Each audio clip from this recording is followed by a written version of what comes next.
الحمدللہ آج 23 جولائی 2016 کو ہفتے کے دن قرآن کلاس نمبر 224 میں ہم انشاءاللہ تعالی سورۃ الحج شروع کرنے جا رہے ہیں۔ سورۃ الحج کے اوپر عموماً لکھا ہوتا ہے کہ یہ مدنی سورت ہے، لیکن یہ یاد رکھیں کہ جتنی بھی صورتیں ہیں ان کے اوپر جو قرآن حکیم میں مصحف میں لکھا ہوتا ہے کہ یہ مدنی ہے یا مکی ہے، اس کی یہ کنفرمیشن نہیں ہوتی کہ ضروری ہے کہ یہ ساری کی ساری صورت مدنی ہوگی یا ساری کی ساری مکی ہوگی۔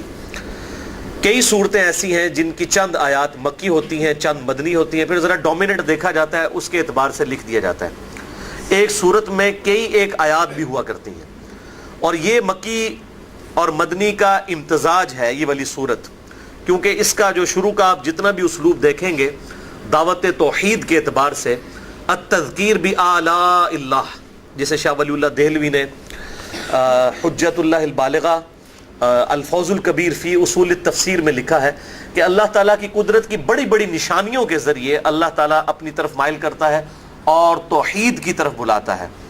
وہ اسلوب بھی آپ کو اس کے اندر نظر آئے گا بڑے پیشن کے ساتھ۔ اس کا شروع کا جتنا بھی حصہ ہے یہ پیورلی مکی صورت والا ہے، لہذا یہ جو اوپر اگر لکھا بھی ہوا ہے مدنی صورت، تو اس کا کچھ حصہ مدنی ہے، کچھ حصہ مکی ہے، اور کچھ آیات ایسی ہیں جو برزخی بھی ہیں، یعنی ہجرت مدینہ کے دوران آپ صلی اللہ علیہ وسلم پر نازل ہوئی۔ تقریباً سمجھ لیں کہ 2 سے 3 ہفتے کا ٹائم تو تھا مکے سے مدینے تک پہنچنے کے لیے، اسی اسنا میں بھی کچھ آیات اس کی نازل ہوئیں۔ اب یہ شروع میں جتنی بھی آیات آئیں گی یہ بالکل مکی صورتوں والا اسلوب ہے، کوئی بھی مدنی صورت اس طریقے سے نہیں ہوتی ہے جس طریقے سے اس صورت کا آغاز ہونے جا رہا ہے۔ لہٰذا یہ مدنی صورت سے مراد ہے کہ اس کی صورت میں کچھ آیات مدنی ہیں، کچھ مکی بھی ہیں، اور اچھا خاصا جو ڈومیننٹ حصہ ہے وہ مدنی ہے، مکی ہے، اور کچھ مدنی بھی ہے، اور کچھ جو ہے وہ برزخی بھی ہے۔ یہ سورہ حج کے اعتبار سے عموماً کنفیوژن رہتی ہے ایک پڑھنے والے شخص کو، کیونکہ قرآن کی صورتوں کا ایک مزاج ہے۔ آپ کو جتنی مکی صورتیں نظر آئیں گی وہ یا ایھا الناس کے ساتھ سٹارٹ ہو رہی ہوں گی، اور توحید کی دعوت اس کے اندر ڈومیننٹ ہوگی، جبکہ مدنی صورتوں میں یا ایھا الذین آمنوا آتا ہے، اور زیادہ تر جو ہے وہ شریعت سے ریلیٹڈ مسائل آتے ہیں۔ اس کا بالکل مزاج ہی بالکل ڈیفرنٹ ہے۔ اس اعتبار سے مکی ہونے کے اعتبار سے اس کا مزاج سورۃ الحج کا ڈومیننٹ ہے۔ اس کو اگر مکی صورت بھی کہا جائے تو کوئی بعید نہیں کہ یہ ہم کوئی ایسی زیادتی والی بات نہیں کر رہے ہوں گے، کیونکہ یہ ڈیفینیٹ نہیں ہوتا اس طرح کی چیزیں۔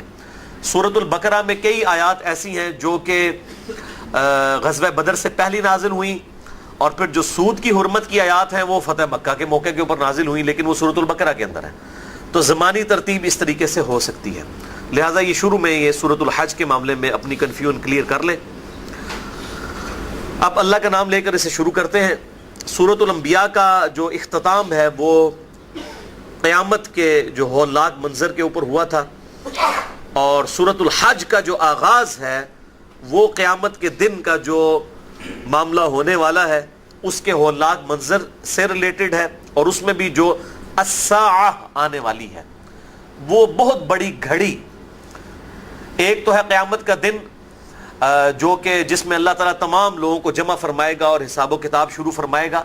ایک ہے کہ قیامت کا آغاز جو ہوگا اس گھڑی کو قرآن کی لنگوسٹک میں الساعہ کہا جاتا ہے، یعنی پوری دنیا میں لوگ زندہ ہیں اور ان پر بتدریج قیامت قائم ہونا شروع ہی ہے، اور وہ جو گھڑی ہے اس کو الساعہ کہا جاتا ہے قرآن کی ٹرم کے اندر۔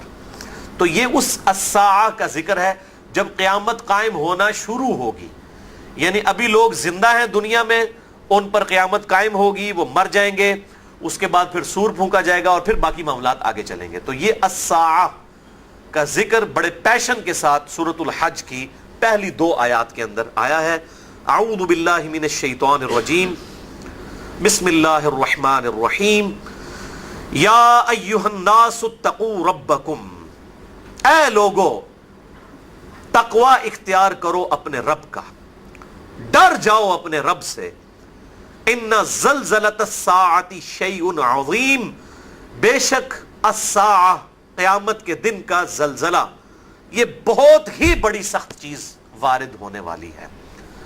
ڈر جاؤ مراد کیا کہ اس دن کے آنے سے پہلے پہلے accountability of the day of judgment, قیامت کے دن جو جواب دہی اللہ کے حضور ہونی ہے، اس کی تیاری کرنا شروع کر دو.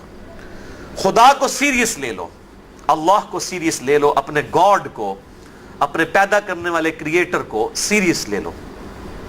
اے لوگو ڈر جاؤ اس رب سے جس کے حضور تمہاری پیشی ہونے والی ہے. ان زلزلۃ الساعۃ شیء عظیم، بے شک الساعہ، قیامت کے دن کا جو شروع والا حصہ ہے، الساعہ، وہ بہت بڑی گھڑی.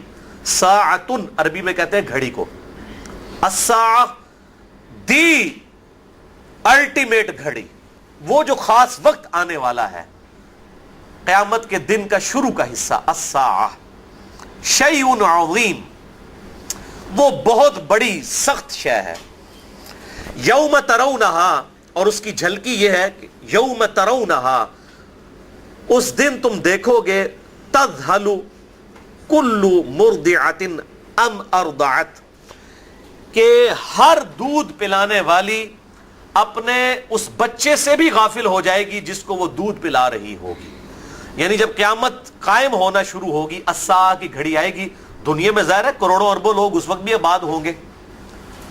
اس وقت اگر کوئی ایسی عورت ہے کہ جس کے ہاتھ میں بچہ ہے اور وہ اپنے بچے کو دودھ پلا رہی ہے، تو ایسی ہیبت طاری ہوگی قیامت کے دن کی اللہ تعالیٰ کی طرف سے کہ وہ اپنے دودھ پلانے والے بچے کو بھول جائے گی، اسے اپنی جان کی فکر پڑ جائے گی.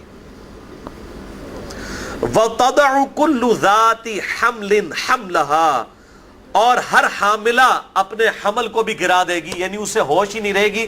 ایسی غم کی کیفیت طاری ہوگی کہ اگر کوئی پریگنٹ ہے، چاہے کوئی عورت ہے، چاہے کوئی بھی جاندار ہے، جانداروں میں سے بھی، اس کا حمل ضائع ہو جائے گا، پریگنینسی ضائع ہو جائے گی خوف کے مارے. وَتَرَى النَّاسُ سُكَارَى، اور تم دیکھو گے کہ لوگ جو ہیں وہ نشے کی حالت میں ہیں. یعنی یہ جیسے کسی نے شراب پی ہوئی ہوتی ہے نا، آپ کو پتا بدمست، اسے ہوش ہی نہیں ہوتی، جس کو ہم کہتے ہیں نا ٹن ہو جاتا ہے بندہ، اس طریقے سے ہوش ماری جائے گی اس دن. یعنی انسان کو ہوش ہی نہیں ہوگی اس نے کدھر جانا ہے، پاگلوں کی طرح. اور نشہ آور چیز کسی کو کھلا دی جائے جس سے بندے کو ہوش نہیں ہوتی نا، یعنی اس قدر غم طاری ہوگا، جو سورۃ المزمل میں بھی آیا ہے کہ قیامت کا دن ایسا ہولناک ہے کہ بچوں کو بوڑھا کر دے، بچے غم کے مارے بوڑھے ہو جائیں، ان کے بال سفید ہو جائیں. ایسا وہ سخت دن اس دن وارد ہوگا، ایسی صورتحال ہوگی. وَتَرَى النَّاسُ سُكَارَى، اس دن تم دیکھو گے کہ لوگ نشے میں ہیں. وَمَا هُمْ بِسُكَارَى، لیکن وہ نشے میں نہیں ہوں گے. وَلَكِنَّ عَذَابَ اللَّهِ شَدِيدٌ، لیکن اصل بات یہ ہوگی کہ اللہ کا عذاب بہت شدید ہوگا. مت ماری جائے گی لوگوں کی، اس عذاب کی وجہ سے ایسی افراتفری پھیل جائے گی قیامت کے دن کہ دودھ پلانے والی عورت اپنے بچے کو بھی بھول جائے گی، اور اگر کوئی پریگنٹ ہے تو اس کا حمل ضائع ہو جائے گا، اور لوگ نشے کی حالت میں ہوں گے. لگ رہا ہوگا کہ نشے کی حالت میں ہے، لیکن وہ نشے کی حالت میں نہیں ہوں گے، بلکہ اللہ تعالیٰ کے عذاب کی سختی کی وجہ سے ان کو لگے گا جیسے کہ اگر کوئی آبزرو کرنے والا آبزرو کر سکے تو یوں لگے گا جیسے کہ یہ نشے کی حالت میں، ہوش ہی نہیں ہوگی اپنی. اللہم اجرنا من النار، اللہم اجرنا من النار، اللہم اجرنا من النار. اللہ تعالیٰ اس سخت دن کی سختی سے بچائے. تو یہ تو آغاز ہوگا اس سختی کا، اس کے بعد یہ سب کے سب لوگ پھر ایسا سور پھونکا جائے گا جس کی وجہ سے سب کے سب لوگ بے ہوش ہو جائیں گے، حتیٰ کہ لوگوں پر موت وارد ہو جائے گی. پھر دوبارہ سور پھونکا جائے گا، پھر لوگ دوبارہ سے زندہ ہوں گے، اور پھر قیامت کے دن کا الٹیمیٹ فیصلہ جو ہے وہ عدل و انصاف کے ساتھ کیا جائے گا. لیکن یہ جو سٹارٹ والا معاملہ ہے، الساعہ، دا بگیسٹ ایونٹ، بہت بڑی گھڑی، الٹیمیٹ گھڑی، یہ اس کا ذکر ہے سورۃ الحج کی پہلی 2 آیات میں.